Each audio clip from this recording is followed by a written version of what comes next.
we welcome you to Bonehead. Do we really welcome them? I do. I mean, you know who we'd welcome they even keep more? stopping by. We'd welcome more people that wanted to give us money. I mean, don't get us wrong, everybody else. You're welcome here. Yeah, it's free. It's a free service. I mean, we service you freely. Maybe, if we had some money, buy a nice coat for winners. I mean, I'm not saying everybody. I actually had one of the buttons fall off of my work coat. Oh, that's bad. I know. But, when I say work coat from Eastern Kentucky, I think of a raggedy kind of, that I'm laying out in the mud and the dirt. When I say work coat now, it's just my black pea coat that goes with. No, I was about to say, but in my mind, I want people to imagine you as like a Victorian era street beggar. Like, it was my finest work coat. It was. Alms for the poor. Don't overlook. I have the fatness. I have a condition. I swear I only consume like 400 calories a day. And it's from rats. All right. So we're here. And those rats are deep fried. It's the only way you can make sure you kill I was about to say, fuck you, Chad. How else would you cook them? Yeah. You can't fricassee them. You can't bake them. They don't bake worth a shit. No. Here's the disgusting part. Rats, technically, served medium rare. Ew. I know. By the way, true story. Found out duck is actually supposed to be served medium rare. Weird. Ew. Yeah, no, it's one of those things that there's certain things that just should not be served unless I know that. I was going to say, why does it take 24 hours to make something medium rare? Because don't you have to order duck like 24 hours ahead of time? I don't know. I've never ordered a duck. I don't know. I've always heard that. In every movie I've heard. I don't know, Chad, but if you ever eat a psychic, I think I was with Dave one time in Florida and he ordered pressed duck, but fuck me if I can remember. This really has nothing to do with the topic. The duck. How does the duck get press credentials? Well, I think they put it on like a fryer and there's a metal thing, like you would some people do the burgers. Yeah. Yeah, it's something like that. I've never had an orange duck. They put them underneath a hot lamp and talk about where it was on June 19th. They do orange duck. Why don't they do strawberry duck? Yeah. That's more expensive. Or raspberry beret duck. The kind you find in a secondhand store. Let me finish my bad joke I was going to make it earlier. Hey, Chad, as opposed to all these if you ever eat a psychic, make sure you get the medium rare. I don't know if Ken Boggle still watches this, but that was for you, Ken. That was Ken. I want to eat Ken medium rare. Well, welcome you to Bonehead. So what we're going to do today, in between some wonderful, wonderful interviews that we've just done and will be doing, is talking about the shit we missed in 2020 that's coming out in 2021. Or 2022. Or 2022. Or, maybe leaning toward 2020. Or it done already came out in 2020 on somebody's streaming service. We're going to be talking about the things that we're looking forward to. Did I get that right, gentlemen? Well, no. I thought we were going to talk about what you should watch since you can't watch what you were looking forward to. All right. See, I totally screwed it up. So let's watch about what we can to do there with what we went. You are just speaking ancient Sumerian Hebrew, Lloyd, and ain't making not nary a bit of sense. I done went and got that COVID stuff. All right. So go ahead. Who wants to go first? James, you go. So basically what we did, for those that want to know the process, that want to know how the sausage is made, we looked at a list of films that were supposed to come out in 2020 or early 2021 that have been pushed back. And a lot of these films we were looking forward to. And so what we wanted to do, if you're like us and you're like, oh, I was really looking forward to that, and COVID and whatever, bears or whatever else is stopping these movies from coming out, studio politics, what can you watch since you can't watch what you wanted to watch because of the delay? So, for instance, I'm going to start with one that I don't know how many people are extremely looking forward to this, but the film Antlers, being produced by Del Toro. You got one of mine. Del Toro is producing it. It was supposed to come out April 17th of 2020. Mm-hmm. And then it got pushed to February 19th, 2021, which would be, later this month. And now it's pushed till October 29th, 2021, and may get bumped again. My recommendation for that is if you're looking for something like that, I thought about what movies are out there that have some star power behind them, have some people behind the scenes that I find interesting, I think have done interesting work, but also involve children. And so I just came up with the idea you should watch Hidden, directed by the Duffer Brothers, Strange Things, stars Alexander Skarsgård, Andrea Riseborough, and Emily Adeline Lind. When did this come out, James? I've actually never seen it. I've seen The Hidden, the New Line Cinema horror film. Yeah, I don't know if I've ever even heard of it. I've never even heard of this one. If memory serves, it was 2015. It may have even been before Stranger Things hit big. But it's about this family. They have a daughter, and they're living underground. They're hiding from something. You don't know necessarily in the beginning what they're hiding from. I don't want to give the film away. But they call them breathers. There's breathers outside, and they're in kind of this bomb shelter. And the child has a nightmare one night that the breathers are getting in, and later on they find out their rat is actually able to get in, which means that their sealed hatch is not the only way in. And that kind of spirals into this other thing where they're trying to find where the rat is and all this stuff. And what's interesting about it is all the rules the parents come up for this child of, don't lose your temper. That's how you get caught. Don't do this, don't do this, don't do this. And it all builds and builds. And while it's not the highest rated film, the reveal is interesting and what it kind of looks at and this idea of what all of this means. So if you were waiting for Antlers, I would say check out The Hidden. I think it was 2015 that it came out. If you like Stranger Things. You're right, it came out in 2015. Cool. The Duffer Brothers, it's different than Stranger Things, but it's worth your time if you're waiting for Antlers. So that's just an example of how we're going to do this. All right. I can do more, folks, but I'll pass the baton. Joe, your microphone's not working.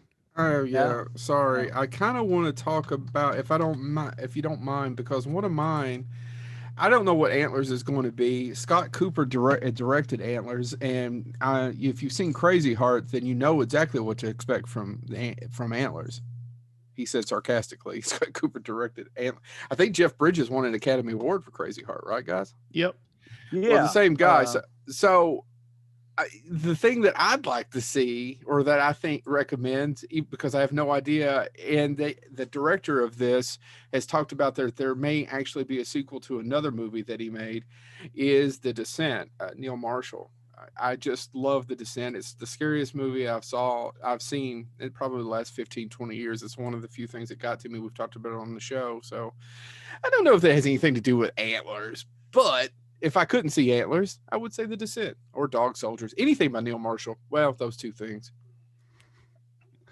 Plus, anybody else looking forward to Neil Marshall's follow-up to Dog Soldiers he announced he's talking about maybe getting to do? As long as it's better than Hellboy. Hellboy.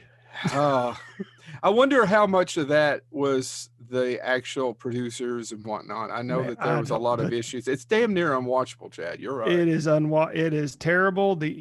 Made that much worse because the first two were so good? No, it's a pretty bad movie. Yeah. It's by far Neil Marshall's worst film. And the effects in it are terrible. I mean, we've talked about. It's set up for a trilogy too. It's just awful. Ugh. But so I'll get off Antlers and I'll talk about one movie that I was looking forward to because I love the murder mystery movies. I always do. They always suck me in. Especially if it's a really good one. We saw Knives Out. Really good film. So I was really looking forward to Death on the Nile, even though it has Gal Gadot in it. I can't stand her. Slammed her. Why? Whenever she's in a movie, something about her acting just goes through me. I know that's a very unpopular opinion, but I just can't stand her acting. I just can't. And Wonder Woman, right? Wonder Woman was about the first Wonder Woman 1984. I'm sorry, people. It's terrible. I haven't actually seen it, so I can't comment one way or the other. You'll probably disagree with me. But Wonder Woman is just I'm blanking on the movie she did with Isla Fisher and where John Hamm and Zach Galifianakis, but she was the most annoying part about that movie too. And it's kind of a bomb. I know what you're talking about. I've only seen scenes from it. It came and went quickly. Nobody really saw it. Yeah. So anyway, but I was really looking forward to seeing Death on the Nile. It's been pushed back to September 17th, 2021. Thank you. Murdered on the Orient Express was good. Yeah, it was really good, and I like Kenneth Branagh as Perot.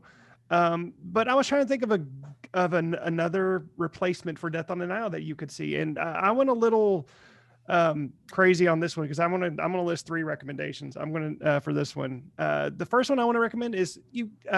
It kind of came and went under the radar. Edward Norton's Motherless Brooklyn is a great murder mystery film. He's really great in it. He plays a detective with Tourette's. If you haven't seen it, check it out. I love this movie. So it's a murder mystery film. So that will get the appetite going.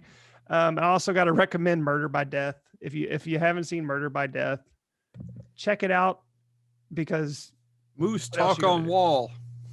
and then I'm gonna go even more old school, and I wanted to talk about a classic whodunit, and I want to talk about The Thin Man. See that? It's if you want to see a classic whodunit, The Thin Man can do you no wrong. William Powell and Myrna Loy. It's one of the best movies ever made. One of the best whodunits. Yeah, and one of the best, and the chemistry between those two is amazing. So yeah, if you can't see Death on the Nile, I gave you three recommendations to get you till September. Hopefully it'll come out in September. Hopefully it won't be pushed back another time. Well, Chad, I'm actually going to tack on two more movies you can check out. I'm a big fan of Peter Ustinov, and he did Poirot himself twice.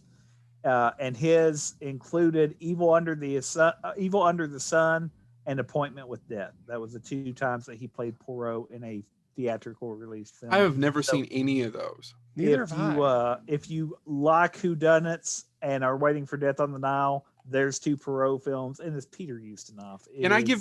I want to just piggyback. If you guys get a chance, if you're really into Peter Ustinov, which you should be, he's a great storyteller. Mm-hmm. If you can YouTube some Peter Ustinov interviews, he was wonderful. And he did, I can't think of the famous British, it's not David Frost, it's another person. He just did his show over and over and just one great story after another. It's a fantastic raconteur. Wow. All right, James. Joe, is it my time? Or is it me? I mean, I can throw more out, but no. I'm cool. I was really looking forward to. Okay. So on our previous episode, we talked a little to Alex Proyas about Dune, the new Dune coming out, and it's directed by Denis Villeneuve. I think I got close to that, right, guys? I'm pretty sure it's Denis Villeneuve. Pretty sure it's pretty DV close. Is what I call him. Well, he don't answer what I call, but I call him that. So I really want to see his middle name doesn't start with an M.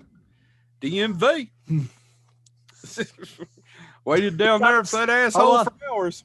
DMV. He got him standing in line.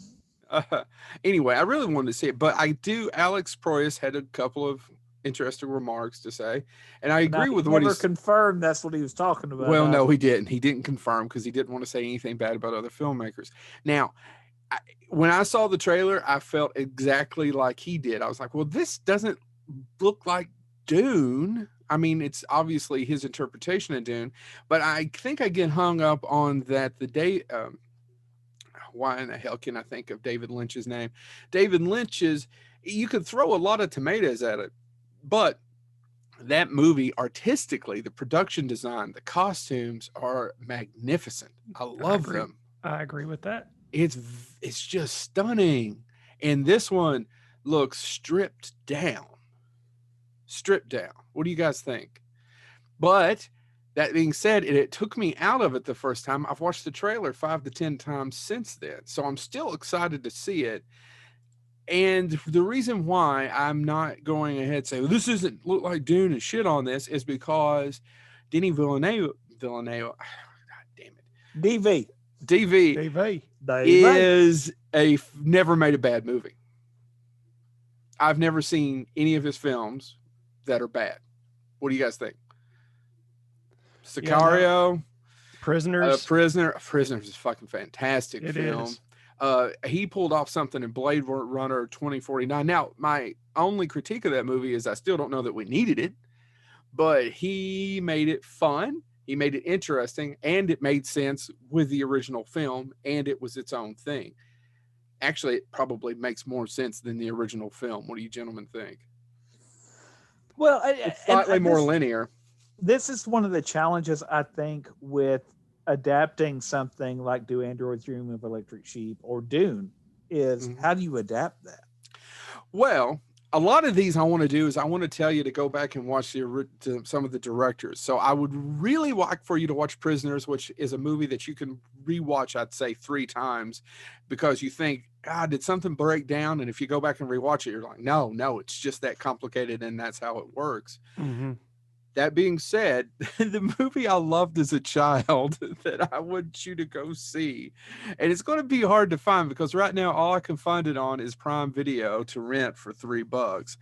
And I know James has seen this, but I'm not for sure about Chad. It was something I watched a few times as a kid. I've seen Solar Babies. It's not that. It's Robinson Crusoe on Mars. I've seen it. It's been a long time. I couldn't tell you anything, but yeah, I've seen it. I enjoyed it. There's these little green pills that help him who help him breathe oxygen. It makes no sense. Basically, he's Robinson Crusoe. He's stranded on Mars with a monkey, and he's got to figure everything out. And then there's always other people. Mars isn't anything like that, but it's just a movie that I really enjoyed as a kid. I actually haven't seen it probably well over 20 years. It may be one of those things that I need to hunt up, rewatch, and I'll just shit all over it. But go out and check out Robinson Crusoe on Mars. James, what do you got? A little bit out of the box, right? Yeah. You're ready for Dune.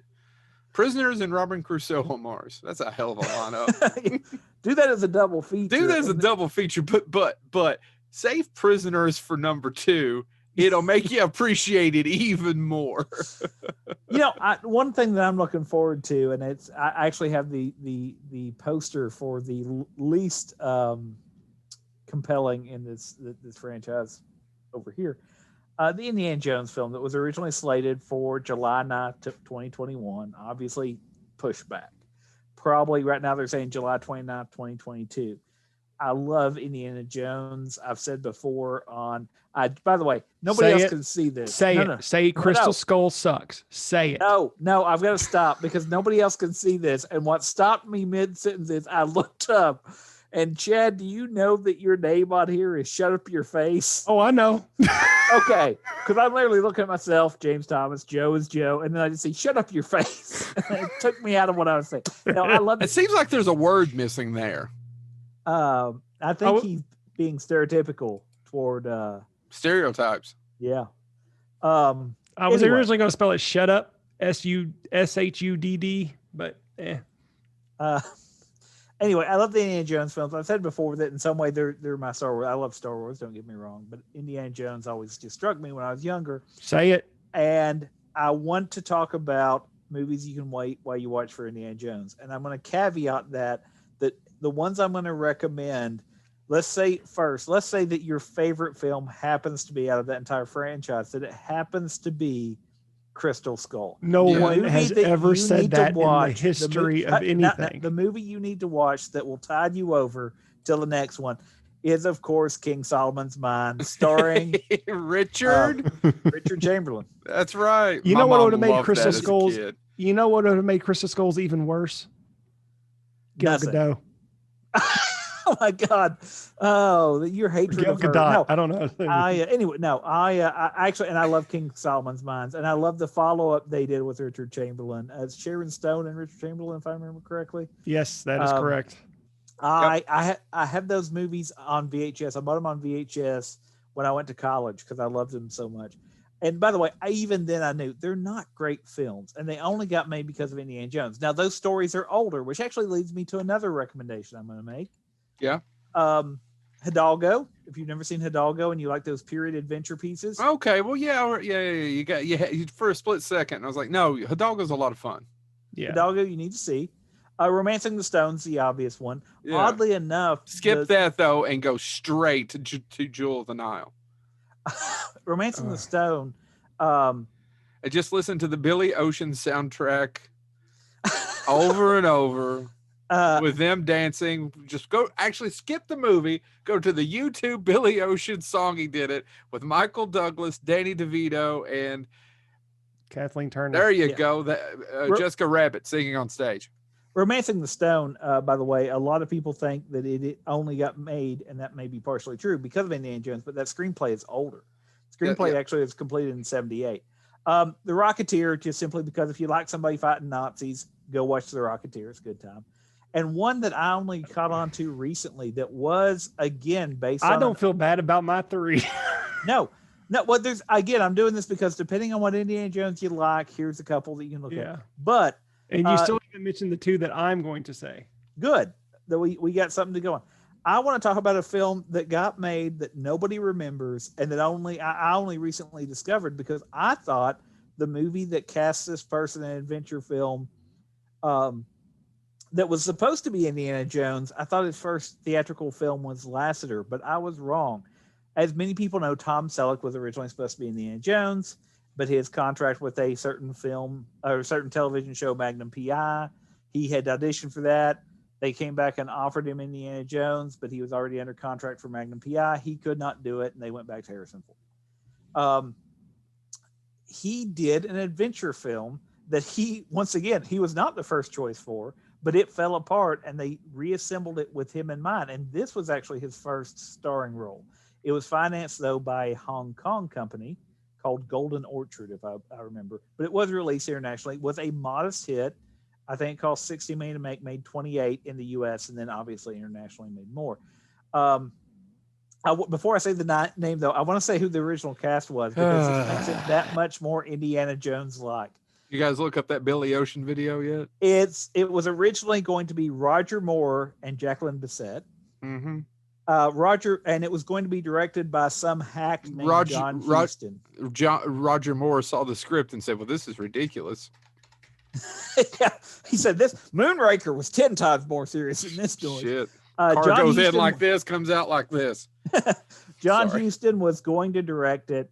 Then Huston and Bissett dropped out. Bo Derek was brought on to co-star with Roger Moore, and the budget went up to $16 million. And then Bo Derek dropped out because she would only be directed by her husband at that point. It's based on a book by John Cleary, and I refer to you to it don't make a lot of sense, but boy, is it fun. The High Road to China, starring Tom Selleck, where he is a drunken biplane pilot who has to go and help this girl find her missing father, played by Wilford Brimley. If you've never seen The High Road to China, I'm not making any of this up, folks, look it up. It's a lot of stupid fun. Now, it ain't going to change your mind about anything. And you can tell that, yeah, this had been in development for years, but when Indiana Jones made money, somebody went, boys, we've got this, and let's make it now. Stars Tom Selleck, and just watch the trailer. You're gonna say, yeah, that looks like it's a film, but so if you're looking for something to tide you over, there are a ton of imitators and a ton of things that got greenlit that existed before. Check some of these out. Chad, what were yours? I'm curious. Billy Ocean, YouTube, Nile. So I try to expose you to new things, Joe, and you're like, no, I want to wade in my Billy Ocean idleness.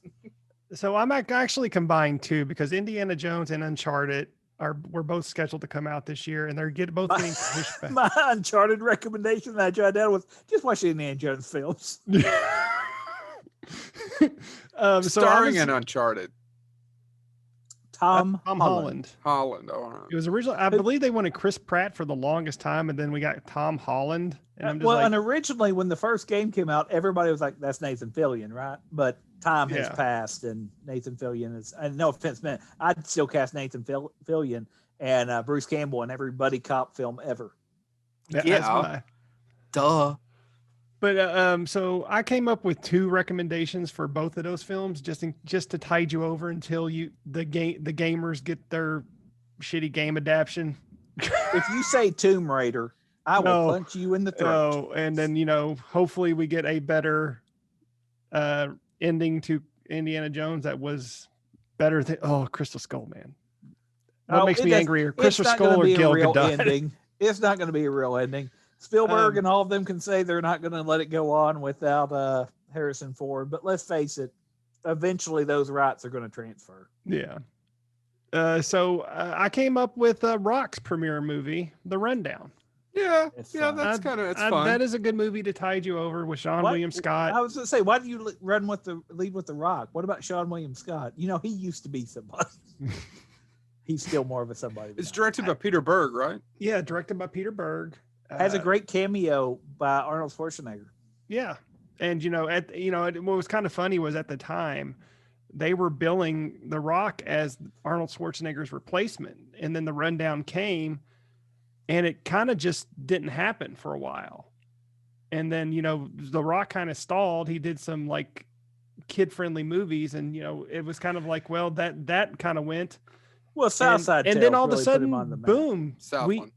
I'm sorry, Southside Tales is Southland, completely yeah. different.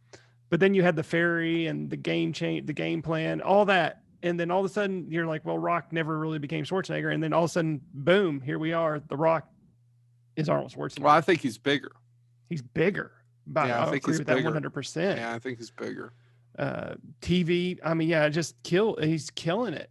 So Yeah. I think the rundown is a good thing to tide you over until both of those movies come out. And then also, I'd like to recommend Firewalkers. I'm surprised James didn't put that on there. By the way, I started watching that the other day because I hadn't seen it since I was a kid. And one of you assholes, I think it was Chad, said, "Oh, it's on Amazon or whatnot." Yes. I started watching it. Boy, hey, how are you? There's some big, sir. It would have to stand on a tall chair to kiss King Solomon's butt. boy, hey, how are you? There is some jumps in that. They're at a bar and they're all of a sudden they're with this hooker, and she's not a real hooker. For anyone out there who knows me, I refer to people as that all the time, like punk. And they just follow her to look for the firewalkers. There is nothing. And then all of a sudden there's a newer Jeep and they're in the desert. And then they jump. Somehow they got out of that. And Joe, let's talk. So let's go more into this. I don't know how well you paid attention to it or how far you got into it. Did you notice that Sonny Landham's eye patch changes his eye like 4 times? No, I didn't. I couldn't make it through much more. There's one time where he's channeling a snake or a spider to kill Chuck Norris. And the eye patch is literally half off his eye, and you can see his eye behind him. Well, I tell you, that's directed by a guy that directed a ton of movies, and in his later career, that's all he did was work for Canon. Yeah. Oh, do you remember his name? Because I forgot his name. No, I forgot it, but he's. I think it's the same guy. Did he do like the Dirty J. Dozen? Lee Thompson. Yeah. Didn't he direct the Dirty Dozen? Yeah, Guns of Navarone, Battle of the Planet of the Apes. I don't know Yeah. if he did Dirty Dozen. He did Guns of Navarone. I can't remember. Just to let you all know, hey, how are you on those jumps on that Firewalkers? Man, that movie, seriously, it's stupid. But I liked fun. it as a kid. Yeah, I liked it as a kid too. It makes no sense, people. Now it's got the Indian from Poltergeist 2 too. So there you go. Yeah. Who's and Sonny Landham, and we have an interesting story about almost working with Sonny Landham. If you buy us a drink at a convention, I'll tell you all about it. Yeah. By the way, I should say, I mentioned King Solomon's Mines early. If you're really a big fan, if you enjoy the Richard Chamberlain King Solomon Mine, I recommend you also check out the one starring somebody that Joe Lewis is, of course, crazy for. Swayze? Yep. Patrick Swayze and Allison Doody made, and I own it as well because I actually do. King Solomon's Mine is based on it, which is also based on an old wooden ship. All right. Is it my turn? Yeah, go for it, Joe. All right. So I was really looking forward to Halloween Kills. And the reason why I was looking forward to Halloween Kills, and I get stuck with this a lot because I do a lot for Scarefest. I love horror, but I don't know that horror is my favorite genre, but it is up there. I'd probably say comedy or dark fantasy are it. But Halloween Kills, the reason being is because Halloween, and it's not a reboot. Even Carpenter called it a reboot the other day. And I was like, this shit isn't a reboot. It's just a sequel. It's just a sequel. It's just a sequel. Yeah. It's a sequel. Not a reboot because I was watching an interview and he said a reboot. And I thought, it's not a reboot. You did the music for it. You're the executive producer. It's a reboot of Halloween 3 or 2. 2. Yeah. It didn't even acknowledge 2. So anyway, I do love the way though that it does acknowledge the other movies in passing, as in, well, that's just a rumor, just a myth. It's so much better than a movie called Halloween that was made almost 40 years later has any right to be, gentlemen. Correct? It's just very well made. And David Gordon Green is an except for that director. one part. Which part? You know the part that drives me nuts in the Halloween in the new Is Halloween. it the one movie. with the booger stuff? No, Or it's just the the car twist? scene. The car, yeah, the twist, the car The scene. twist. It makes it, but it's the only way. I get why they did it. It was the only way for that movie, that universe that they're building, to explain how that would happen. Yeah, because I he's agree, not but- just busting through doors and walking and catch you, right? Yeah, everything was so. I agree with Joe. That was one of my favorite movies of that year, and just that one scene, just I forgive it because everything else. I would around it was great. rewatch it, but I let a friend borrow it. He moved to Mississippi. I've never gotten it back. Oh, it's back. Yeah, is it in Mississippi with the fog? No, I don't Probably. have the fog. Do not put that evil on me, So, Ricky Bobby. Moving No, back it's to me here. doing. I've got it actually up here. I've got an Indiana Jones poster for the Crystal Skull for Joe because I got 2 of them and I told him I'd give him one. I've got all the stuff sitting for I'll you. put it in the barrel. Maybe somebody will pull I it would say- 200 years from now. I was going to say, I thought you were going to bring the barrel. I was going to give all the stuff Well, back it kept to you, snowing and raining, dude. Yeah, I I didn't want to know. get the barrel ruined. Yeah, you after can't. I wanted to get rid of it. All right, so It's an artifact. keeping with my that's a Belongs in a hard museum. 10-4. That's a Texas 10-4. Keeping with my of talking about the director, a movie I want to recommend has nothing to do, but it was directed by David Gordon Green, who made a bunch of comedies and television series like The Principals and Eastbound and Down. Is a movie called The Setter, back when Jonah Hill was fat and funny. Anybody remember those days? No, I don't remember that at all. Well, I remember him. And I like Jonah Hill. He's a good actor, but I like him fat and funny. And The Sitter, the opening scene, have you all ever seen it? I have. You know the opening scene where This he is the gets one up? can you believe it? That's the only one I haven't seen. Well, I don't rush out. But one of the he's pleasuring someone, a lady, and he gets up and she says, "Geez, mom's right. Fat guys sure know how to." And I've laughed because my mom was sitting across the couch from me and I couldn't stop laughing. She's sitting on the side of the living room. That's part of the reason why it's funny. The other second part is it's true. Now, just saying, it's fairly accurate. Check out The Sitter. If you're looking for a slasher film to hold you over, there's 6,782 of them. 3 are probably good. I don't know, gentlemen. What do you think's the best slasher film other than Halloween's or Psycho? Let's take Psycho off the table. The one I had a recommendation for this. Black as well. Christmas. I always tell people that they really should go back and watch the original Bob Clark Black And Christmas. you don't consider Nightmare on Elm Street a slasher film? It is, I guess, Chad. I don't know. It's To me, it's a supernatural kind of ghost story. I guess it's a slasher film. He has knives for hand. You want me to help you hold over? Here's something that I do recommend you check out: The Lodger, 1947, based on the book by Mary Belloc Lowndes. It was published in 1913. The book was. I was about to say that did not come out in 1947. Hitchcock's version came out in 1922. Was the first internationally distributed adaptation. There's been so many adaptations of this. Matter of fact, there's one called The Attic Guest or something like that starred Jack Palance that is also based on The Lodger, set in America. The Lodger, though, is one of the first fiction books that examined Jack the Ripper. And so the basic plot to the novel, and I actually own the novel, my sister got it for me a few years ago, is that this kind of family down on their luck has this extra room and they say they'll rent it, and somebody agrees to pay them more than it's worth to rent it. But then the wife starts to suspect that may be the Ripper. And so it's The Lodger. If you've never read the book or seen any of the movies, the 1947 one, though, is notable if you're waiting for Halloween because it was one of the first movies that the kill scenes are done in first person. So it cuts to the murderer's view in it. That's what made the 1947. The Hitchcock version is probably better known, but the 1947 is where we get a lot of our slasher tropes from today. Yeah. So, check it out. Oh, Peeping Tom. Check out Peeping Tom. That's an old film if you're looking for slasher. Chad, do you think Nightmare on Elm Street's a slasher film?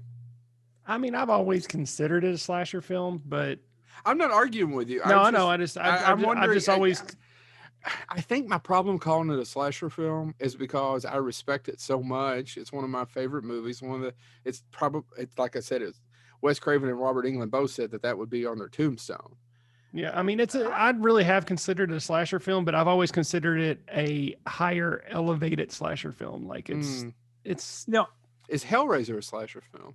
I came to this party late, and I don't consider Nightmare on Elm Street a slasher film. Now, as I've told you all before, I didn't like horror when I was a kid, but I think the reason I have a hard time classifying Nightmare on Elm Street as a pure slasher film, and I would lump Hellraiser in this, is it's too psychological. See, I've never Not really saying that considered slashers Hellraiser. can't be, but slashers tend to be I'm going to kill who's available. Yeah. And both of those movies target people that do certain things. But so does Halloween. Yeah.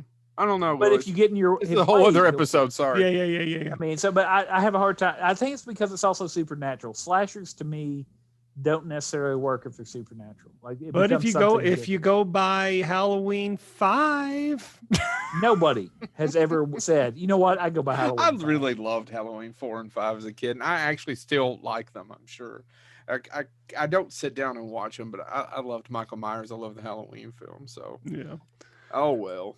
All right, James. Then I'll bounce off you. Whose turn is it? James. I don't know. I've chimed in on a couple, so I feel like I know a lot of. God forbid this is a conversation. I know a lot of people have been excited by it and want to see what the new Candyman does. So I did think about that. Obviously, if you haven't seen the original Candyman, watch it.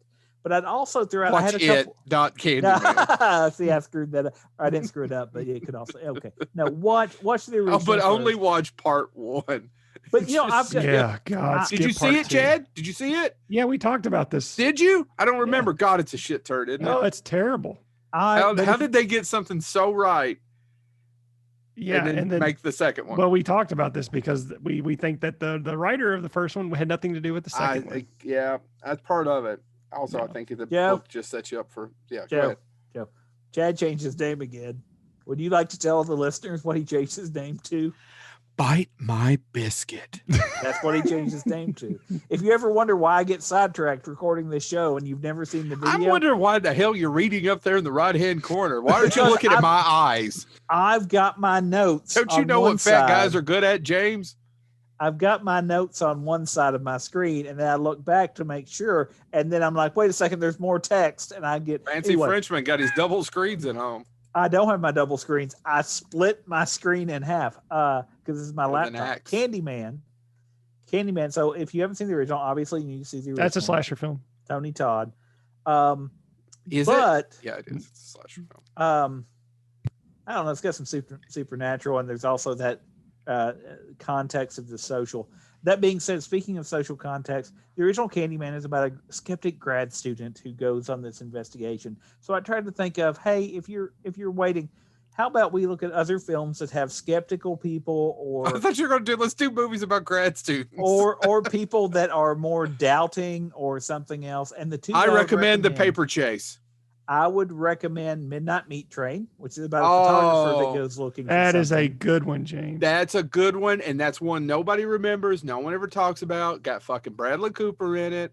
We saw that at the Dollar Theater. Which one of you all did I see it with both of you? Remember, no one was there. That movie got dumped. No one's. That's actually probably the best adaptation of a Clive Barker work. And I would also throw out that includes Hellraiser. This one got a sequel that, but I don't think a lot of people talk about these films. I would throw out also, if you're looking for a film that's dark and quite frankly, it's not supernatural like Candyman, but I'd also throw out The Collector. Yeah, that's another good one. With the sequel, The Collector is sequel has diminishing returns, but The Collector is a really good movie. That entire, and not giving anything away, that entire scene, I can't tell you line for line from that movie. But I will never forget the scene with the flipping cat. Yep. It's burnt into my head. And that's the same thing that Candyman did for me. Candyman, there's not always a ton of scenes in Candyman that stick with me, but there's one or two scenes that are burnt into my memory, and Collector did the same. So if you've not seen Midnight Meat Train or The Collector and you're waiting for the new Candyman, I've given you something to fill some time. Yeah, he's beat us. Yeah. That I hate to give you credit, but yeah, that's a good recommendation. That's one we should have talked about before here. That's before Bradley Cooper was Bradley Cooper, right? Yeah, that was like that's before he grew to fame and playing in the A-Team. I actually like the A-Team quite a I I bit. do like too, A-Team but as it's well. completely forgettable. It's I don't know. I own it. I think. I forgot. If you do, I need to borrow it. 'cause point I- is- That's a proven. Carnahan picture. I watch Yeah. anything Carnahan makes, man. exactly. I actually do. Joe Carnahan's a lot of fun. Yeah, he's a lot of fun. Follow him on Twitter. All right, so I'll jump in and I'll go to the action because more than anything, I look forward to every single time I hear that they're coming out with another John Wick movie. Yeah. And John Wick 4 was coming out this year, and it's been pushed out all the way till next year now. So May 27th, 2022, according to James's notes. That's the most recent data I had, according to the release date. Well, if you go website. on to some of these websites, some of these things have three. Like we'll get to the G Bust later, has 3 or 4 different dates now. Yeah, I don't know if the studios really know when these movies they're going to release these movies. I don't so- Well, they and, do. and what happens, the business side of it too, is if a studio locks a weekend and it's a big thing, a lot of the other studios go, well, and they want to give it a berth or so Mhm. it's really hard that everything keeps shifting and then everything Right. gets reshifted. And I mean, Yep. we should have been in Marvel Phase 17 by now. So I was trying to come up with a replacement for John Wick, and I had to come up with 2. The first one, and I just watched this recently, and I was actually blown away by how much I enjoyed it. Jennifer Garner in Peppermint. It wasn't bad. It wasn't bad. It was It's a actually good B movie. Yeah, Bart, a friend of the show, Bart Mixon, did some of the special makeup effects for that. It is a B movie. It's entertaining. So She's good in it too. yeah, and she's really good in it. Mhm. Forget her performance in Daredevil and Elektra. I've never seen Elektra. It's one of those movies where I've watched part of it and I've never gotten all the way through it. James, go. But no, the problem with Elektra is I look at the cast. If I'm not mistaken, isn't Terrence Stamp Yep. Stick in Elektra? Like, which is a famous Marvel character if you know the backstory. Like, he trained everybody in the Marvel universe. Him and Whistler. Chris Christopherson played Whistler in Blade.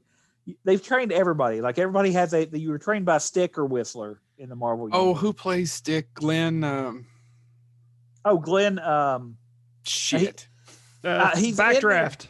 Yeah, He's Glenn. Scott Glenn. He's Scott in Glenn. Scott Glenn. He's Thank in the you. original Man on Fire that I talked about. Man He on is the Fire. Man on Fire. He is the man on far. But yeah, if you haven't, just quick synopsis of Peppermint. It's about a woman who is seeking revenge for the death of her family. So quick, and it's got the John Wick vibe. Now this one doesn't necessarily have the John Wick vibe, but it is still a revenge film. And it blew all 3 of us away when we watched it one Halloween. Upgrade. Oh God, Upgrade's so much fun. Uh, As much Yeah, as I it's like not- the Invisible Man Upgrade, Lee, Yeah, am I pronouncing his name right? Lee Lee Wanell. Wanell, yeah. Yeah. Chad, real quick, is Peppermint why you keep pushing your screenplay of Cinnamon on me, where it's about the woman whose family was killed, so she turns to the life of a stripper? I don't know where your connection is with that. I think but that now- was called Candy Cinnamon or Strippers Cinnamon. I can't remember. but Striper? anyway, Chad, I'm just not interested in your script. So It's a anyway, third- hold on, let me- your shit religion. let me pull a Joe. It's the third act, Joe. Chad. It's the third act. It's I mean- you tried to shove your manifesto in there just a little too much. When she finally tracks down the people that killed her family, and then it's like, now I will strip for you. I just don't follow the logic, Chad. It's just, Well, she had to get their attention somehow. I mean, The guns weren't doing it. anyway, Chad. Now you're gonna take that idea. Somebody's gonna actually pay you for it. It'll win 17 Academy Awards. Well, we just retitled it to Bullets and Boobs. B B and B. I'm staying at the B and B. Pow, pow, pow, pow, pow. Jiggle, jiggle, jiggle. Oh. Jiggle, But jiggle, now, jiggle, jiggle, jiggle, jiggle. because of Chad's harsh words, Gal Gadot is not going to star. No, she's not going to be in B and B. and I'm sure she doesn't care about this country bumpkin's opinion, but yeah, I just I thought he was going to Ugh. say this country. I swear to God, I thought he was going to say this country. This And has that's the reason why escalated. she shouldn't be nominated for the Oscar. I never got more tickled when her Imagine video got ripped so terrible. I've never seen it. I decided to sit through it. Who was it that? Who was it? Ryan Reynolds? Is he in it? Where he came back later and went, "Yeah, we totally should have done that." Yeah, no, you should. But no, yeah. So Upgrade. I really think if you want to see a John Wick movie, Upgrade will quench that thirst for a while. The colors, the movements, the effects, Upgrade. all of it's fantastic. And a great third act. Yeah, and it It keeps really you, does have a great third act. yeah. Because John Wick has that ability to keep you on the edge of your seat, going, "Oh, what is he going to do? What is he going to do?" Upgrade has that, so highly recommend Upgrade for your replacement. So, Can you also throw in Guns Akimbo as a recommendation while you wait on? You could throw in Guns That's a Akimbo. good That's a good one. But I was thinking Hardcore watching Henry for a movies. minute, but I'm like, nah, it would be Guns Akimbo before. Yeah, Guns Akimbo is much better than Hardcore Henry. Yeah. All right, is it my turn? Okay, so I can't say that I was really looking forward to this because I didn't read any of the comics, but I once again, it's a vampire. It's based on a comic book. I wanted to see Morbius, and as much as I think I would hate to sit in a room and talk to the actor. What's his name? Jared Leto. Jared Leto. He's a really good actor. Yeah. Yeah, he's a really good actor. So it's directed by the guy named Daniel Espinosa. Daniel Espinosa gave us a movie called Life, which is basically an Alien ripoff a few years ago. I actually like the first two-thirds of it's not too bad. So it's the okay. final act. Yeah, pretty much. Yeah, Child 40. He also directed Child 44, which I can't overly recommend, even though it's got a fantastic cast. So I took all that to say that I can't recommend any of those, but I'll tell you what I can recommend is a movie that came out last year that no one talked about. And if you're into Lovecraft, this is very Lovecraftian. I'm still going to keep preaching that Underwater was just a gem that most people have not seen and they completely missed and they dumped. Check out Underwater. I know most of you don't like what's her face from all of those Twilight Kristen movies. Stewart. She's good in it. It's got a great cast. It's a lot of fun. Yeah. By the way, even if you don't, And it has a wonderful. In back to the third act, we're joking. It really does have a really good ending. But back to and it doesn't Kristen stop. Stewart. You know what doesn't have a really good ending? What? Wonder Woman 1984. You know what? I'm sure you're probably. I just haven't seen it. Is it on DVD yet, or is it just going to be because it only streamed for like 4 weeks? That's what they're doing. It's off of HBO Max now, so now you pretty much have to wait for a Blu-ray release. Yeah. By the way, Kristen Stewart has to be doing something right though, because she is getting more work than I've ever got. Well, she does a lot of work. Let's not compare apples to kumquats. No, but I'm just saying she must be. You're the kumquat. It must be somewhat easy to work with her, or there must be people that find But anyway, speaking of Morbius, I almost called you Chad. So he's not Dracula, right? No. So Morbius. So here's the backstory, real quick, on Morbius. Morbius He's one of them vampires. He's a living vampire, and the reason he has that title. The reason he has that title is he had a blood. Joe can't change his name again. Jiggy. Hold on. Jiggy with my piggy. Can I do one more? Chickle, chickle, chickle, chickle. Bullet, bullet, bullet. Anyway, but anyway, he's a living vampire. In the comics, he had a blood disorder, and sounds like Blade. Depending on what, no, actually, well, now did they call him half breed? Somebody rape his mom? No, blood. That was a thing with Blade. No, he has a blood disorder. Lilith, who is his wife and has a certain biblical connotation. Well, I was about to say Lilith is the original vampire, depending on what you look for lore. Is basically depending on which. There was a comic for a long time called Morbius the Living Vampire, which was tied to Ghost Rider and the Darkhold and all of that. But betrayed him or something, and he ends up becoming. He's also trying to save her. And he ends up becoming a living vampire, which means he has to have blood. He was originally a Spider-Man villain, which is what they're leading up to. Mm-hmm. And he becomes obsessed with Spider-Man because he thinks there's something, since he knows there's something about Spider-Man's blood that makes Spider-Man different. He becomes obsessed with, maybe if I have his blood, I won't have the hunger anymore. Because he kind of becomes an anti-hero, sort of like Venom. And that's one of the things I love about Spider-Man comics is the villains very rarely are pure villains. There's a few. But much like with Dr. Octopus, there are people that are They just want to get to a certain point. They've got their own journey. And Morbius is trying to cure his thing. And once he becomes a quote unquote living vampire, he is he just wants to stop the hunger. He doesn't want to kill. He doesn't want to do these things, but he has to. And so, real quick trivia: if you watch the original Blade film and you have one of the old DVD releases of it, look at the alternate ending of Blade, and it will have, there's a scene where he's getting ready to take the cure, because that's something that's never really addressed too much in the ending of the, after he fights the blood god in the theatrical release. He goes out on the roof and he looks across and he sees somebody standing there dressed all in black, covered up with two swords. And he looks at the doctor that also is in the first movie and never mentioned again, and says, "Keep your cure. I've got something to take care of." And that was supposed to set up that movie to be between, the next movie would have been between Morbius, the living vampire, and Blade. And it would have actually put those together. So the fact we are getting a Morbius film now is interesting. As far as movies, I would say that would get at some of the things that the comic book got at, I would say look at Daybreakers. Yeah, that's a good one. And just because I love it, and it's a Hammer film, as Hammer was closing down, Captain Kronos, Vampire Hunter. The idea that there's all these different breeds of vampires out there and these different types, and you have to deal with it. So those would be two films I would say could hold you over. But I'm with you, Joe. I am compelled to see this movie because I like vampires and I love the history of Morbius, but I'm interested to see how they do it as a movie. I don't hold a lot of breath. I don't hold my breath. Seriously, he did a movie, the director, Daniel Espinosa, the same thing, 44. And it's got a great cast. It's about the Russian serial killer, but it just goes off the rails. I don't know if any on of you a crazy train. On a crazy train. There's a, well, that's a whole other movie or a whole other show or a whole other episode. All right, who's next? James, you go.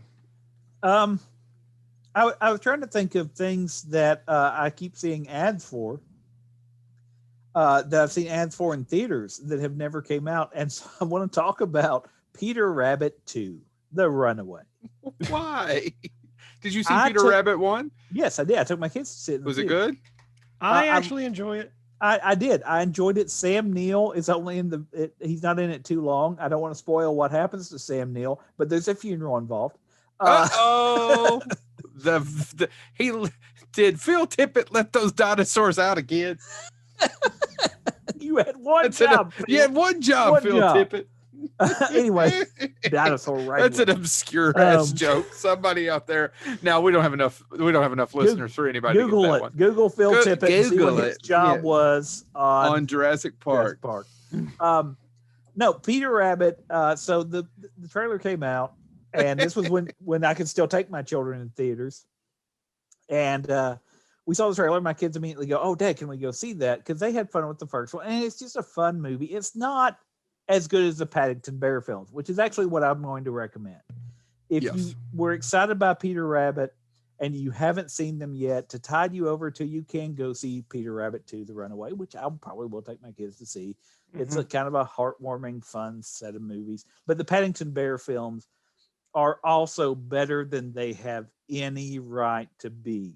Oh, they're exquisite. That marmalade swilling, the marmalade swilling bear gets my attention.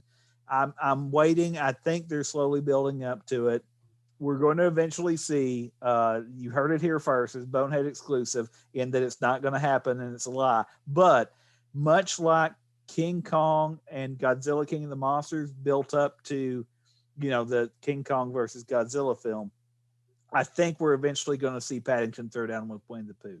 There's going to be marmalade and honey involved. I don't know. It sounds like a sticky situation. Oh, that's going to be the title. That'll be the title. Pooh Paddington, the sticky situation. You heard it here first, in that it's all live. I just want to see an aircraft carrier carrying Paddington as Pooh comes out of the sea. No. Oh, bother! It has to get stuck in honey. That will be. We've hit something, sir. It slowed us way down. Yeah. And we've hit the honey pot. And it's a big fucking honey pot. Can we get as many cast members as we can from down Periscope to reenact their naval scenes? No, but if you are bored while you're off, watch Down Periscope. I haven't seen it in 20 years, but 20 years ago I enjoyed it. But yeah, so Peter Rabbit, if you're like me and you have kids and the first one didn't make you cry, make sure you do check out the Paddington Bear films. They are more fun than I ever thought they'd be. Yes.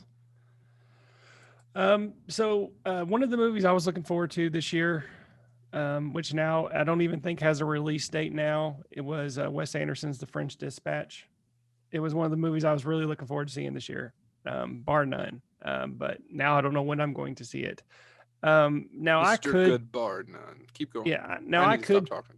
No, it's okay. Now I could cheat and just say go watch any Wes Anderson film. Well, not any That's of them. actually what I have in my notes. Actually, I said any film, but start with the Royal Tenenbaums. Royal Tenenbaums. Yeah. Yeah, the Grand Budapest Hotel, any of those. That actually may be my least favorite, Chad. Oh, really? I love the Grand Budapest No, Hotel. not the Grand Budapest Hotel. What's the one where they're on the train?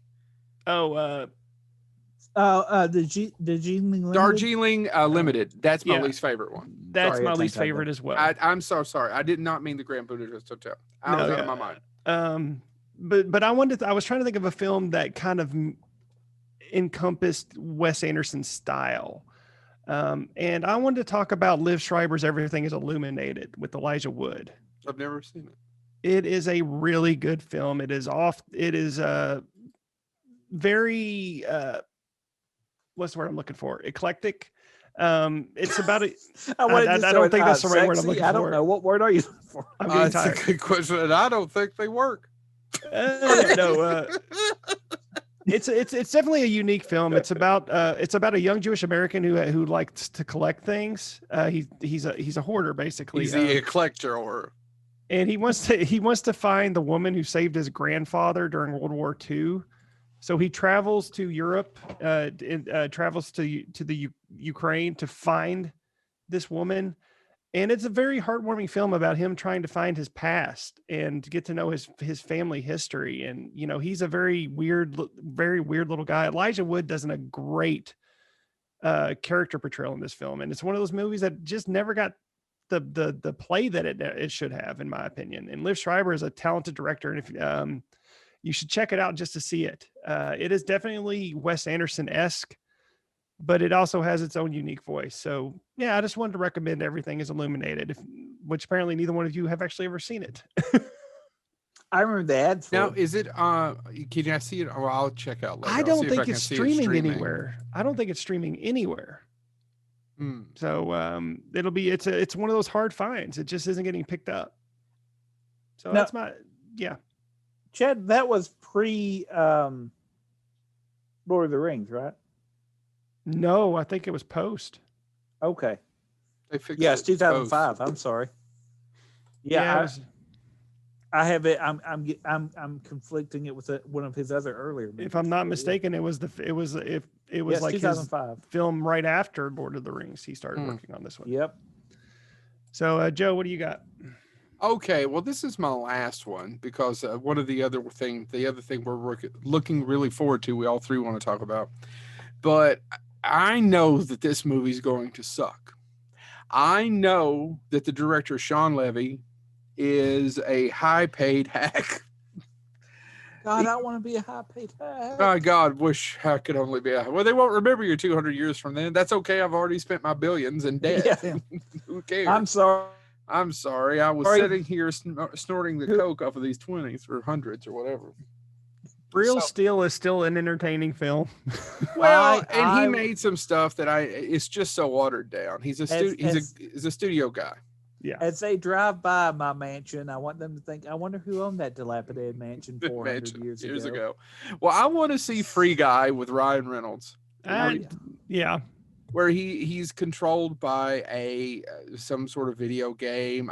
If you've seen the plot, the trailer explains it all in 30 seconds. He's an NPC. He's a non-player character in a video game. There you go. Free of the program. There you go. Thank you, James. I don't understand the vernacular. Nerd.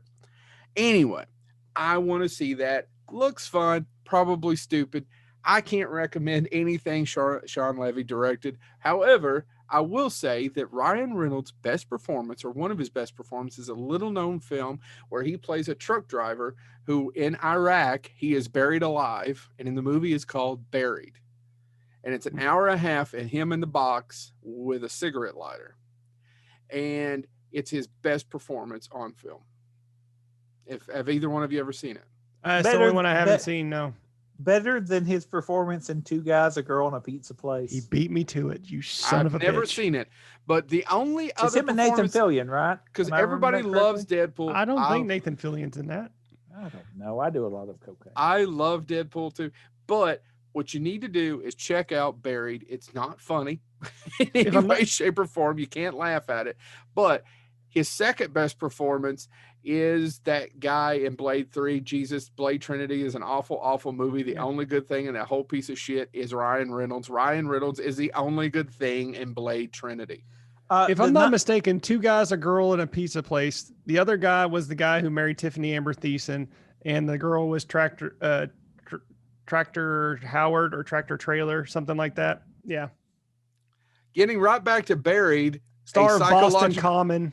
A psychological thriller, and she was the replacement character in Monk. I'll just keep going. Someone is buried alive during wartime who is innocent.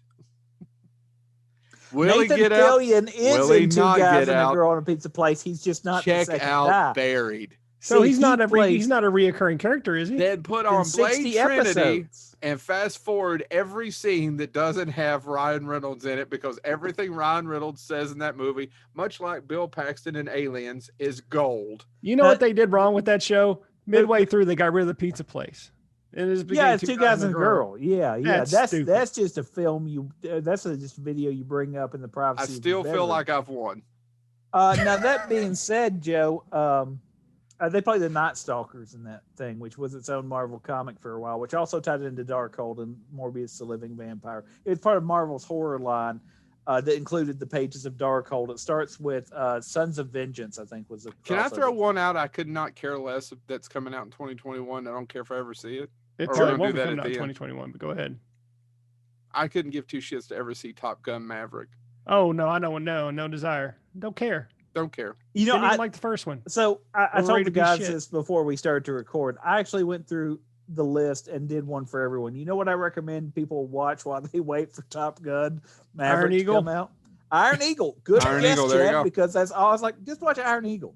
It's all three of those Iron Eagle movies will give you the same feeling. The third one is called Aces. Why do I know that? I've never seen the damn picture. Neither have I. But it's called Aces. Google it.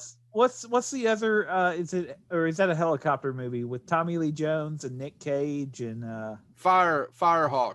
Firehawk. Thank you. Yeah, just watch Firehawk. Yeah. Nick, see, he's got to put that thing over Nick Cage's eye to train him. Tommy Lee does. Yeah.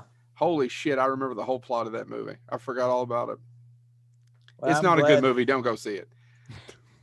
No. But I mean, seriously, if you're hurting, like Tommy Lee eats a lot of ice cream in that picture. If you're sitting there, actually, if you're looking for a movie that involves flight and something like Top Gun Maverick is, I'm going to go ahead and say, if you really do want to see something, Iron Eagle probably would be a place to start. But also, oh shoot, what's the name of the film with Tommy Lee Jones and Clint Eastwood where they go to space? Space Cowboys. Space Cowboys. Tommy Lee Jones eats a lot of ice cream in that picture at night. Jimmy Gardner's in Little that Jimmy picture. Gardner. Everybody's dead. I was watching the producers tonight and said out loud, everyone's dead. Everyone on this screen right now is I was watching Public Enemy. I was watching Public Enemy going, hey, everybody's dead. Johnny Depp's just career's just the James Cagney Public Enemy. I was watching a silent film, but I said everybody's dead. Do you know why Not Top the Gun silent works? film with Val Kilmer. No. No, well, not in my opinion. I never actually thought it worked. Tony Scott. And Tony Scott shot that film. The music, that's the reason it works. I was going to say, I don't know that I don't remember there being a plot. No, I was going to say, one. I know some people will hate me for saying this, and that's fine. I hate myself more than anybody else could hate me. I never liked Top Gun. I don't either. Neither did I. I've always hated it. And I would say skip Iron Eagles and watch Hot Shots. I mean, Hot Shots pretty good. Yeah, Hot Shots pretty good. That's a good picture. All right. James, you got one more before we talk about the one we all three have? I've got a few. I mean, I've got a few more. I can run through them. Well, go through just a few. Let's not name every No, picture. I'll do this quickly. I'll just. Okay. You're waiting for the next Avatar film. Go see Fern Gully. Worth your time. That's on the nose. By the way, did you know I don't think I've ever seen The Land Before Time. What? I was showing the kid the TV Joe? cartoon there Joe? of The Land Before Time. I've never seen the original one, Joe? I don't think. Go. Yeah. Oh my God. No, don't get attached to Littlefoot's mom. Just Man. don't. I know you're going to find her attractive. Well, I kind of like her big feet, if you know what I mean. That is a heart-wrenching film. Yeah, Avatar, seriously, Fern Gully, you at least get to hear Tim Curry sing. That's worth your admission. You're one of those people waiting for the Batman. You want a dark and gritty superhero film? Go ahead and go watch Kick-Ass or Logan, or Dread, or The Crow. There. And do not watch Kick-Ass 2. Oh, Yeah, well, you no. know what? Put it on and fast forward to Jim Carrey, and when he's not there, keep fast forwarding. You're one of those people waiting for the Beatles. Get back. Go watch Yellow Submarine. You're waiting While you're for on acid. You're waiting for Black Adam. I would go say watch Ian McKellen as Magneto in the first X-Men movie. Black Widow, go watch Kill Bill or Hannah. Bob's Burgers, the movie. Go watch the Simpsons movie or Incredibles 2. Bob's Burgers is getting a movie. Yep. Yeah, no, Why? Yeah, it's a big deal. Because people like it and they'll pay money to see it, Joe. I don't know. That's how Yes. business works. I guess. Maybe I just missed something when I watched it. You're waiting for Doctor Strange in the Multiverse of Madness. Because I am looking for that, but they haven't shot one frame of that to my knowledge. Go watch Donnie Darko or Dark City. It'll tide you over. I know. No. Dark Man. That's Sam not Raimi. about magic. But Sam Or- Raimi directed it, and it's a Yeah, superhero picture. But it's not about warping reality. I was pretty warped. Well, that's because you Larry did that. Drake warped my reality, sir. If you're waiting for the Eternals, just go watch the first Highlander. Ignore the other ones, not the sequels, but the first Highlander. It follows the plot of the Eternals pretty close, Chad. You're waiting for Fantastic Beasts 3. Go watch The Golden Compass. Or read the book. Is Johnny Depp in that too, or did they cut him out as well? I think he plays the Badger. I don't know. Anybody seen The Golden Compass? Yes, I have. I saw it in the theater when it came out. Yeah. Fast and the Furious 10. Just watch Death Race, the remake. It's the same thing. No, the Death Race remake has a lot of fucks and blood. Also, it's not about family. No. Oh, I'm sorry. Watch And Rush. Ian then. McShane is in the remake. Watch Rush then. It's about family. The Forever Purge. Go watch Straw Dogs. Oh, just watch Straw Dogs. Yeah. Yeah. That's Peck and Paul saying fuck you to the audience. Let's see. Jurassic World Dominion. Just go watch The Sound of Thunder. You're just watching it for the dinosaurs. Whatever you do, do not watch The Sound of Thunder. Yeah, that don't. movie is damn near unwatchable. It's terrible, James. Oh, But no, I do want shit. to. I'm going to jump in on this one because I had one for this, and it's off the wall because it's not dinosaur related. Because the big thing about Jurassic World Dominion is we're finally getting Sam Neill back to the Jurassic World universe, and he's going to have Dominion. Oh, wait. and I was I wanted to Go watch recommend. Dominion, The Exorcist prequel. Them jackals are like dinosaurs. They're like them. They have fur. I wanted to recommend a good Sam Neill film, just to tide you over for his performance in Jurassic World. And I want to recommend Hunt for the Wilder People. It's one of Taika Waititi's first films before he got into Marvel. Is that the one with the kid? That's the one with the kid. I've never seen it. It is really, really good. It is Jojo Rabbit good. Yeah, is that the one what's it streaming on? Did you see it? It is streaming on, I believe, HBO Max. Netflix or Amazon Prime. Okay, I believe it's on Netflix. I'll watch that this week. I didn't realize You it was should. streaming. It I didn't is realize amazing. I'd like to see that. And honestly, speaking of Taika Waititi, I've been a fan with him since Eagle versus Shark. So, but that's beside the point. But Sam Neill's performance in Hunt for the Wilder People is really, really amazing. So if you like Sam Neill and you haven't seen that film, watch it. James, go ahead. For the King's Man, since it's a flashback and it's about the origin, I would say go back and watch the Robert Downey Jr. Sherlock Holmes films. They kind of have that same. Oh, Especially the first one. The first one. First I don't know one. why that second one's so uneven because it's every same person, but it's an uneven film. I enjoy them both, though. I mean, yeah, the first one is, but I mean, the second one, the way they did Moriarty's internal monologue against his, I enjoyed it. I know it took some people out of it, but I enjoyed that part. No, I liked that part, but man, that movie. It's an uneven There's film. there's a couple movies I didn't have recommendations for, but I'm going to say them anyway. So if y'all want to chime in, for those of our listeners who are eagerly awaiting Legally Blonde 3, guys, you got anything for them? Because I sure don't. Yeah, what's the one?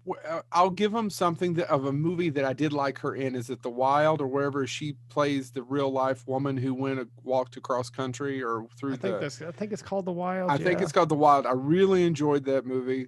Check it out. Legally Blonde was in that. I've never actually seen either one of the Legally Blonde films. I'd shit on them, but I really have never seen them. I've seen them because my wife liked them.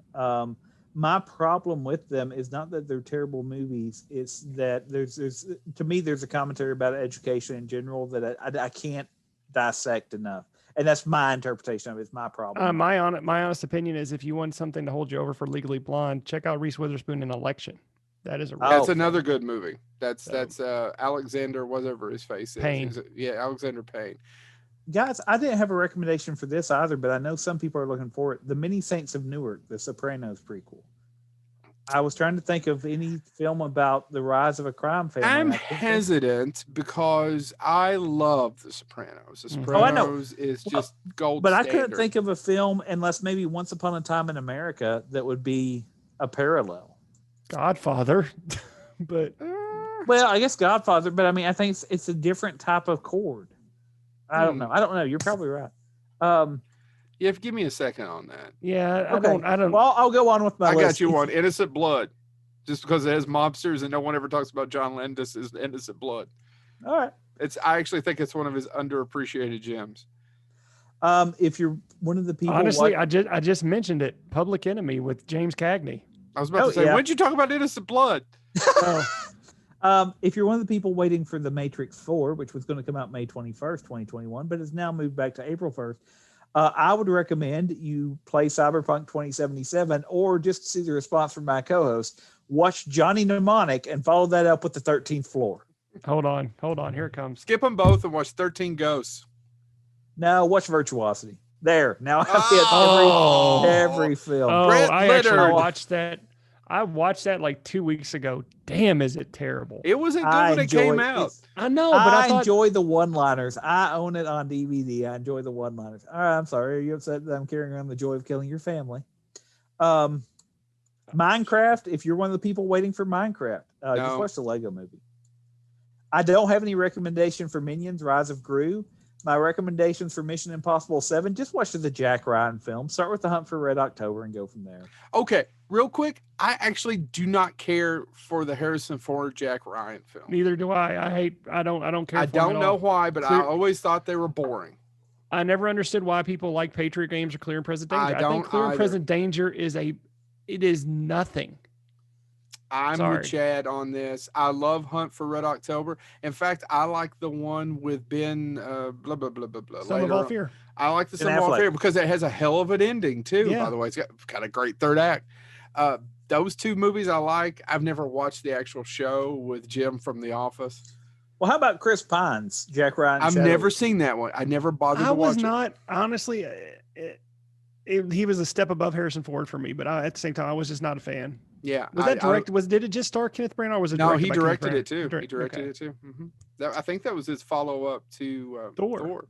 Yeah, you're right. No Time to Die.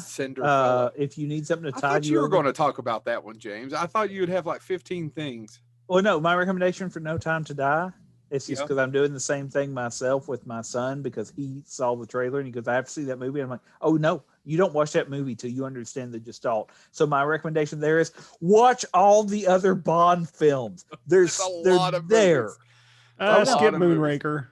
No, you do not skip Moonraker. How dare you, sir, leave out a Richard Kiel role? Start with Thunderball, skip Moonraker. No, you've got to start with Dr. No because it establishes. And I'm going to go with James on this. You have to start with Dr. No. I agree. I'm just messing with you. And you have to do Goldfinger. Yeah, you have to know the full Bond. before. But there are some shitty Bond movies, folks. Yes, there are. I'm waiting for Sherlock Holmes 3, but we just talked about it, but I don't have any recommendations there. I don't have any Young recommendations. Sherlock Holmes, yes. I don't have any recommendations for Snake Eyes, G.I. Joe Origins. No, man. Either. I don't either, but I'm excited to see it. Thor: Love and Thunder, I'm pumped for. All I could think about is a couple of these movies. They haven't even started shooting yet. No. I know, but they were going to come out in 2021, and now they're not. They've been pushed back a year. But I'm not wrong, am I? No. They haven't even started shooting this shit. They haven't even started shooting Batman or Spider-Man yet. Venom: Let There Be Carnage. I don't have anything for, though. I hope. Definitely don't see the first piece of shit. I kind of liked it. I know you do. I know. It's I'm not good. I'm between you all, but my entire thing is I just don't want them to screw up Carnage, because if they screw up Carnage, I'm going to lose my ever. You realize I'm not recommending it. I'm just saying I didn't hate it. It was okay. My big problem is I don't think I've seen a good Andy Serkis directed film. West Side Story. Did you not like I haven't watched it yet, his Jungle Book version? I couldn't get through it, to be honest. Oh, really? With you. But the problem is I don't like the Jungle Book. His is supposed to be more authentic to the book, though, right? Like have more of the actual true Jungle Book story. West Side Story, my recommendation is you watch this earlier version called West Side Story. But that being said, Andy Serkis is a very talented individual. I'd look forward to anything he does. And he shot second unit on The Hobbit. But I don't know why in the hell. I know I'll tell you why Spielberg's doing it, because he almost did Hook as a musical. He's wanted to do a musical for years. So but I don't know why he picked West Side Story. Yeah, well, and Wicked. I know a lot of people love Wicked. My wife loves Wicked. I don't have any recommendations in place of Wicked. You're just going to have to wait for Wicked, I guess. So that's my. I read the book and don't know why I read the book. I mean, my wife and my daughter both love the stage show. Yeah. They've both been to the stage show, I think, twice. So should we talk about Ghostbusters, gentlemen? Yeah. Oh my God. So. Have you seen it? It came out in '84. It's a good film. It's a good picture. Hey, I like it a lot. I did that joke to my 3-year-old the other day. I said, have you seen Ghostbusters? He said, yeah. I need to save some of the jokes for a while. To borrow some of the line, to borrow a line from a Sir Chadwick Jennings, I've heard good things. I've heard good things about this Ghostbuster picture. I mean, he's had enough time to, if there's any flaws, to do something to fix it, I hope. And here's the thing, and this is why I'm keeping a pretty even keel about it. Yeah. Because it doesn't have to be for me. No. The Ghostbusters that is for me is over there on my shelf. Yeah. I want this to be, and I was having this conversation. The one from a few years ago is on the shelf. It is actually on my shelf. It's on my shelf too. I love those girls. But hey, my big problem with that film, they were perfect. The only problem is they cater to the fans. If they hadn't catered to the fans, that movie would have stood up on its own. What do you mean they cater to the fans? That whole last act. You think that's catering to the pups? Yeah, the state I just thought it was bad writing. I don't know. And actually those two of those ladies are perfect. The other two are vanilla. But anyway, I don't think Melissa McCarthy or what's her face is funny in that. I think that the thing with so Ghostbusters Afterlife, I was having a conversation online with some people that I talked to online. And we were talking about Star Trek, and I said, it always starts that conversation of, well, what was your Star Trek? And I always say the original series because it came out well before I was born, but it's what I watched with my dad, and so that was my gateway to that world. My kids, it's not. Like I put on the original series and they'll watch it, but it's not. But they don't miss Lower Decks or Discovery, and so Ghostbusters Afterlife doesn't have to be for me. I'm glad they're telling the story.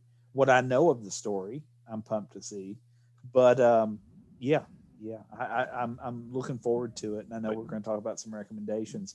Do you have a recommendation? I have a couple. I have one and one goof one. What are you going to see other than Ghostbusters? Frighteners. Oh, that's not a bad one. If you've never seen Frighteners and you like Ghostbusters, you owe it to yourself to see the Frighteners. Yeah, the Frighteners is my serious recommendation for Ghostbusters Afterlife, just to hold you over. Yeah. I have one other one that I don't know. I'm curious what your other one was, because that's the only one I could come up with other than my goof one. Well, it's not the same type of humor, and it's international. It came out of New Zealand, but Housebound. Anybody seen Housebound besides Oh, me? Housebound's a good movie. I have, yeah. It's a good movie. Housebound is it's not the same type I of forgot humor. all about it. Yeah. It's not the It was same type of enjoyable, humor, but it is basically the plot to Housebound is she is a troublemaker. She gets arrested for blowing up an ATM in the beginning. And it again, there's times, and some people have critiqued it as uneven because and I'll just give this example of what you can expect. In the first 5 minutes of the film, it's her and her male accomplice are going to rob this ATM outside of this convenience store. And they pull up and they get all their stuff. He comes out with a sledgehammer. She's got a crowbar, and he goes over and he hits the ATM, and it doesn't do anything. And she says, "You've got to swing harder." And he swings harder, and the handle on the sledgehammer breaks. The hammer part goes back and hits him and knocks him out. And then she literally pries it open, sticks in a stick of dynamite. And I was like, okay, well, it's slapstick a little bit, but it's also really dark. And then it cuts to the scene of her grabbing the money and then literally dragging him across the parking lot as you hear the sirens coming. She ends up getting arrested, and she is housebound. In other words, she is imprisoned in her home with an ankle bracelet. And for some reason, the next part that made me actually laugh out loud just a little bit was when her mother walks in and goes, "Oh, that's a lot of technology they're putting on your bracelet. Aren't you lucky to have that?" Imagine how much that had the fiber optic cables in it. Oh, that's very fancy. And so anyway, she ends up being housebound with her parents, and it turns out their parents' home is having some paranormal things going on. Yeah. Housebound's a good film. So if you've never seen Housebound or The Frighteners, and you're like me, you're just like, hey, I need my Ecto Cooler back. I need them Twinkies, that have ghosts in them. Which that's all they announced, a new Twinkies based on the film. I'm here for the merchandising at this point. I got two things for you. Did we talk about the Jason Reitman interview where he's talking to Spielberg? I can't remember if I taught this conversation. I don't think so. Because Ghostbusters 2 is an uneven movie, and I enjoy it and I love it, and my son loves it, and I know you guys love it. But he was talking to Spielberg and he was they're talking about what you're going to be doing, and he said, "I'm doing Ghostbusters," and Spielberg leaned over to him and said that the librarian ghost was one of the top 10 scariest moments in film history. Yeah. I said, and then my kid loves Ghostbusters and has a hard time with that scene. I either have to fast forward it or start it right after it now. He used a few months ago, he could do it. Now it just kind of scares him. And I was thinking about it because I've seen it so many times, it's lost on me. But if I saw it, and I did see it in '84 as a kid, that movie has a dark edge to it. It's much edgier. The cartoon watered down Ghostbusters 2. And I'm hoping that Ghostbusters Afterlife is edgier like the first one. I hope it's edgy, and I hope there's some humor to it, because right now from that trailer, I was not overly. I feel like the trailer. I feel like the humor's been. Have you heard the comment that Jason Reitman did an interview with was it Empire maybe, and he was talking about it was Empire, and he was talking about seeing they did a screening, and his dad came. And as he says, my dad hasn't been leaving the house because of COVID, but he agreed to come to the screening. And so his dad actually had to take a COVID test, and he wore a mask the entire time, sitting through the movie, went to the Sony lot and got to watch it.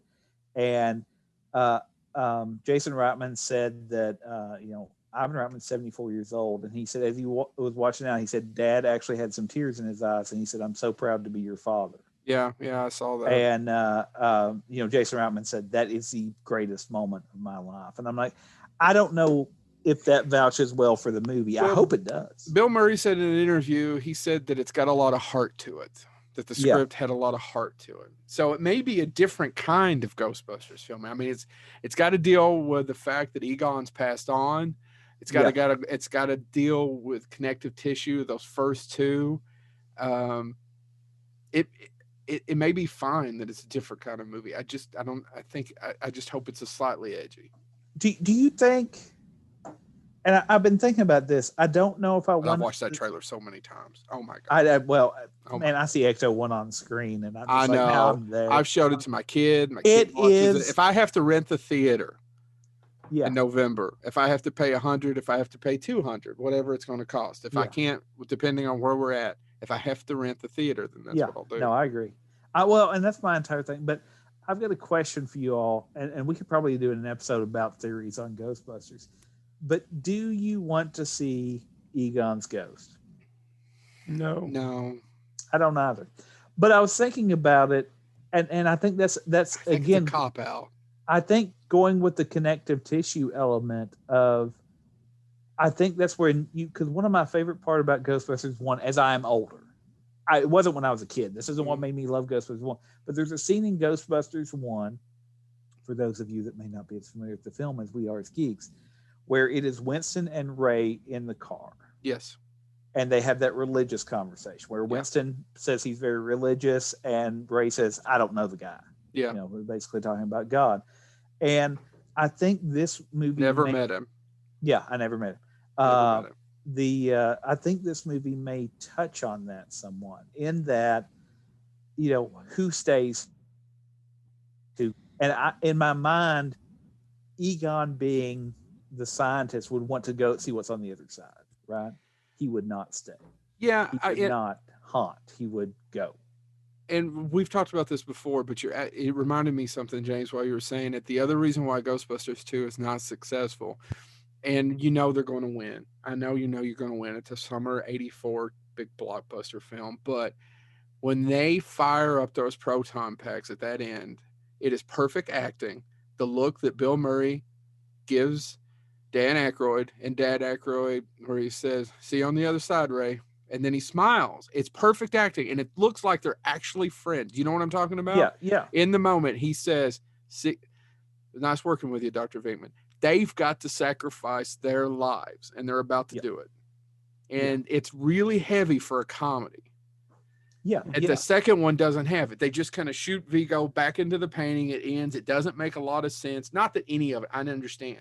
But you guys got, there's no weight to the second one, especially at the end. There's just no that's weight what I mean. to it. No, It's a no fun darkness. movie. I enjoy it, but they're just about to commit suicide. And it even is a joke. This job isn't worth another, what, $14,500 a year? Isn't it 11.5? 11.5 or whatever it is. Yeah, Doesn't matter. What does it matter? I mean, it was 1984. See you on the other side, Ray. Nice working with you, Dr. Venkman. And I think that's it. I think that's why the first one, because I mean, you can do a quote unquote religious analysis of Ghostbusters. Yeah. You can do and I agree that's not there in the second one. There's a little weight, but there's nothing. No, it's not. There's some great scenes. It's kind of like Star Trek V in the sense of there's some great scenes in the second one of them hanging out, and you see some friendship, and and it's fun just to watch the old guys hang out. And that's what's best about Star Trek V that everybody hates, is that that's the one with all the great, just the three of them friends hanging, just being together. Yeah. But it doesn't have the weight. No. And I think that's what I'm interested in. So I wonder how they add it it to it. Yeah.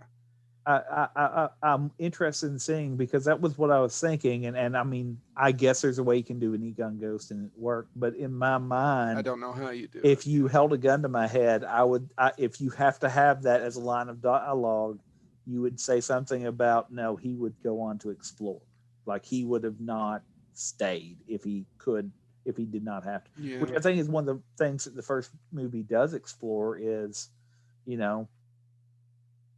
much, because then it would become a much different film. But why are these things here? Yeah. What brings them back? Right. So I know we spent a lot of time on Ghostbusters, but I enjoyed talking about it. Oh no, and do you have any recommendations of what people can watch? I swear to God, I don't. I wish I did. Film, Filmation cartoon. My kid likes them.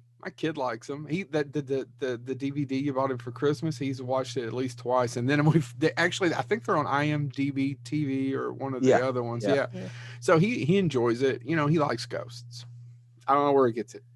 I know, but he likes it. What are you going to do? My goof recommendation is YouTube Ghost Fever. We haven't mentioned Ghost Fever in 100 and some odd episodes. I'll be honest, Chad. I was about 10% afraid you were going to reference the movie that tried to do to aliens what Ghostbusters did for ghosts. I'm talking about Evolution. I thought you were going to say, well, which is not a good and and almost a direct. Evan Reitman directed it. It's an absolute. It's a ripoff of Ghostbusters. Doesn't work. And Ghostbusters 2. They don't. Instead of slime, it's head and shoulders. By the way, I thought James might have mentioned Men in Black. Men in Black is. Although I'm not a fan, I know you are. I am a fan, but I think again, Men in Black is for people without giving my age away. It's for people 10 years younger than we are. Like I was thinking, and I said this years ago. I don't think it's as popular. No. It has not stayed as popular. It is. But I think that if you look at the quote unquote gestalt, or if you take it the snapshot in time, how many pairs of those shades sold? Those Ray-Bans sold when that movie came out, and how many cups did restaurants have? And I remember, and it felt, even though it may not have lasted as long, and who knows, we may 10 years from now it may be Men in Black Afterlife or whatever. I'm sure, but But I think that's the difference. But I remember years ago when we went to Universal, more than a decade ago now. Shit, James, don't start talking about.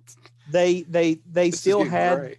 It was the final days of when they had the Ghostbusters versus Beetlejuice stage show, and it was dying then.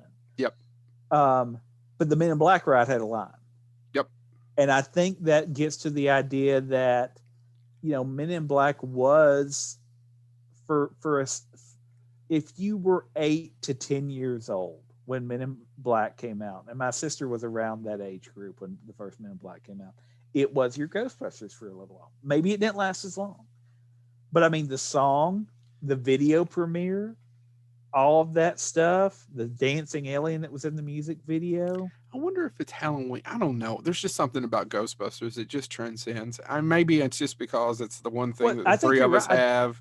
It's the first movie I saw in the theater. I don't have a favorite movie, but it's probably one of. If you know what I mean, I don't know. Maybe I'm putting too much. Well, no, I think you're right though. I think Ghostbusters does play every Halloween. Keeps selling. Yeah, I mean, you hear Ray Parker on the radio every Halloween, just like Thriller. And every Halloween. And you don't have that with Men in Black. I mean, they don't say, "Oh, it's Halloween. Let's play the Men in Black theme." Right. Maybe it is Halloween. I don't know. There's just something about that movie that just hasn't stopped. Just keeps going. Just keeps rolling on. All right, guys. Well, no, I'm glad none of us are going to rent out a theater for Top Gun Maverick. I'm sorry. I know there's a ton of people who love it and are really excited. They've tried to do it for years. Why. It's just not my cup of tea. And I know somebody's probably shitting on some of the things that we're excited about, and they're probably maybe accurate. I just don't. That one escapes me. You know what? Oddly enough, Top Gun, I know more because my brother had the Nintendo video game. Yeah. Which, by the way, if you've never played the Nintendo video game, for you hip young kids with your great graphics, go and get what is the downloadable? No, it's not a mod. It's a emulator. Go get an emulator. Get the Nintendo Top Gun. And let me know. The first couple missions aren't too bad. But I think it's about the third or fourth mission where you have to do a mid-air refuel and you got to line it up or you crash and die. Let me know how that works for you kids. I'm not bitter. All right. Anything else to add, gentlemen? Yeah. If despite everything we said, any studio exec that hears this, we will write Top Gun 3. Yeah. We will put Yoko in it. It just may not be what you think you're going to get when you get it. But we're open to suggestions. We'll read your notes. We're going to have Goose lives. Oh, and we're going to take you to arbitration to get story rights for points. Yeah, just FYI, letting you know.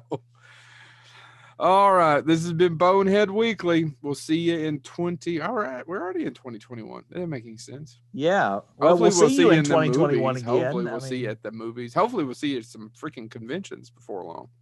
That'd be nice. It'd be nice to leave my house. Yeah, you ever do that? Just leave your house? Yeah, every once in a while. Now I got to go back to work now. All right, we'll see you guys later.